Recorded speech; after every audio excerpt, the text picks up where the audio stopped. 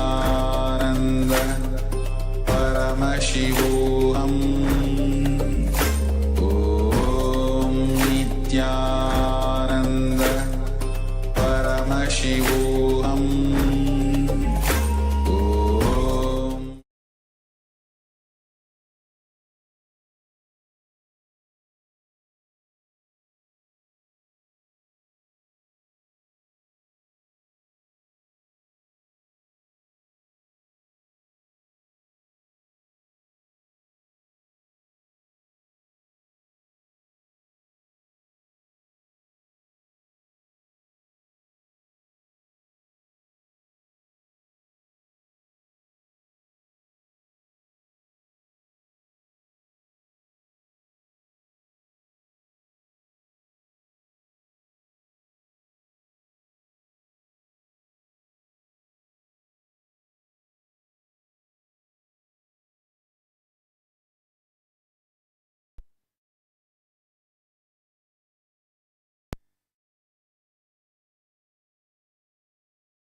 I bless you all. Let you all open all your three eyes and manifest the powers of Mahasadashiva. Om Nithyananda Paramashivoham. Nithyananda everybody, sorry for the technical glitch. Yes, now let's enter into the power manifestation. As we just finished the Dvitiya Vinyasa Krama, which is the Nithyananda Yoga, we are now prepared to enter into the power manifestation. Today is yet another day. We are going to learn various different truths, various different sciences about cosmology, about the various planets, the Navagrahas, and how they have our impact. They have their impact on each and every one of our life, and how we can utilize them, or we can work with them. We can have that the oneness with them to manifest the life that we have. So that is what we're going to be learning today. And before we enter into the Jnana sessions where we learn these sacred truths, let's enter into a round of power manifestation. Now that we just did the Prathama Vinyasa Krama and the Dvitiya Vinyasa Krama, our body is all ready to manifest the power. So let's now enter into the first round of the power manifestation. We are going to be beginning with saying with our eyes blindfolded. The first round of power manifestation is where we're going to identify the images that are going to be projected on our screen. So I request each and every one of you to please get yourself your eye bands. Please get your eye bands and come and be seated. Let's enter into the power manifestation.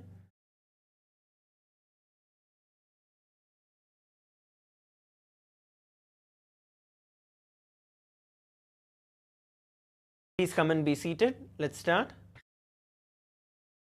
Even if you do not have a blindfold, you can use an opaque cloth to tie your eyes. But have something external which you can use to tie your eyes.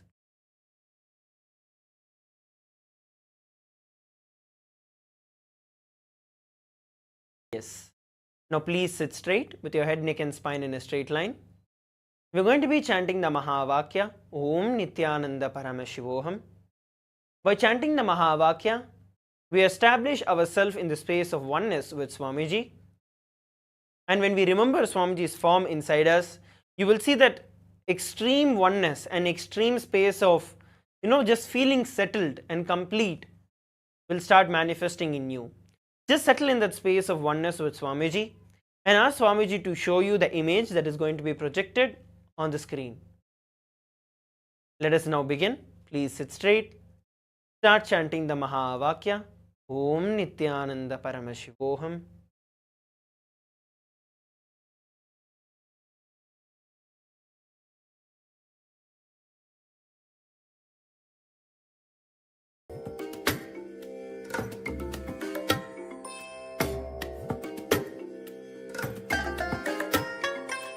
I bless you all.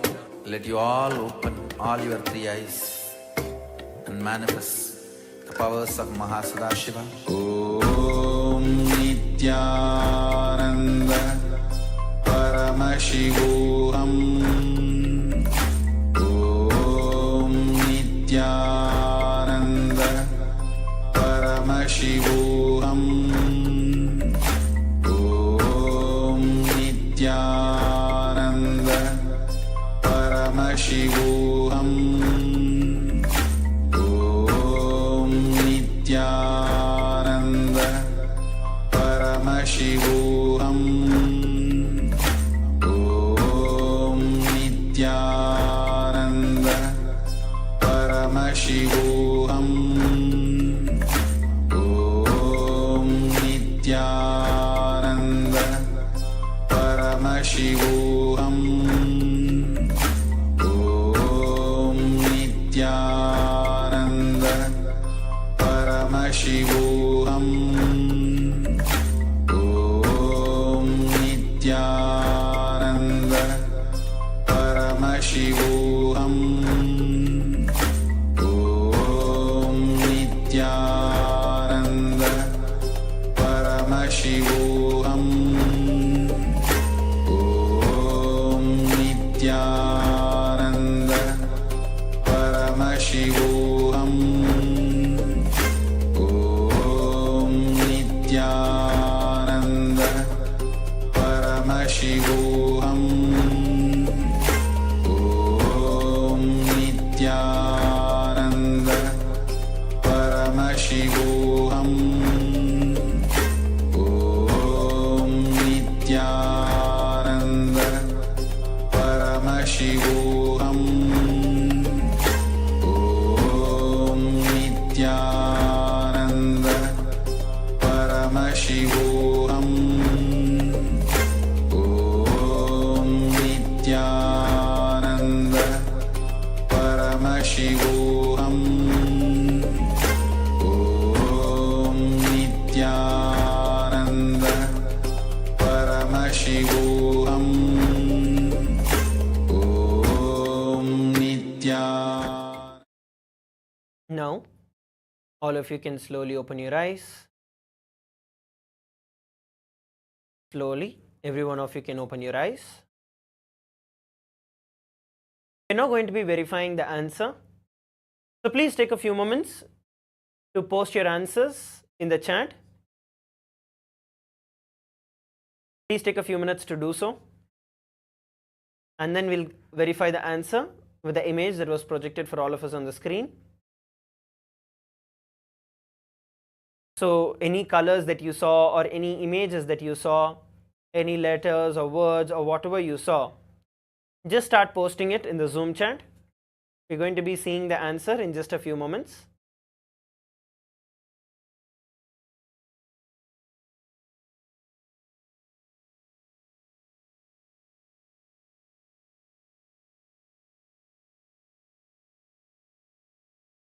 Please start posting your answers. Some of you are still having your eyes blindfolded. You can open your blindfold and you can start posting your answers in the chat.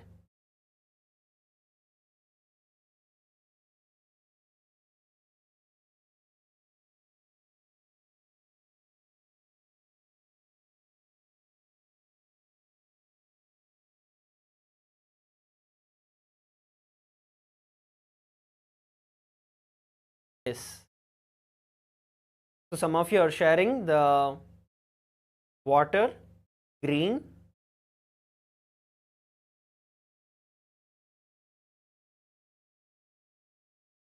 The rest of you also can post and we're going to look at the answer. So as you can see, the image that is projected for all of us is actually the image of a nature scene, which has like a small pond and some green trees with some water and rocks. The participant sharing, first I saw the spacious image with a white building. Later it changed a brighter green center, turning to a darker green on the right and yellow at the top. Colors changed in the gradual shades. Yes, that's beautiful, Aya. That's exactly right, actually, as you can see. Starting from the darker color, goes to the bright green in the middle,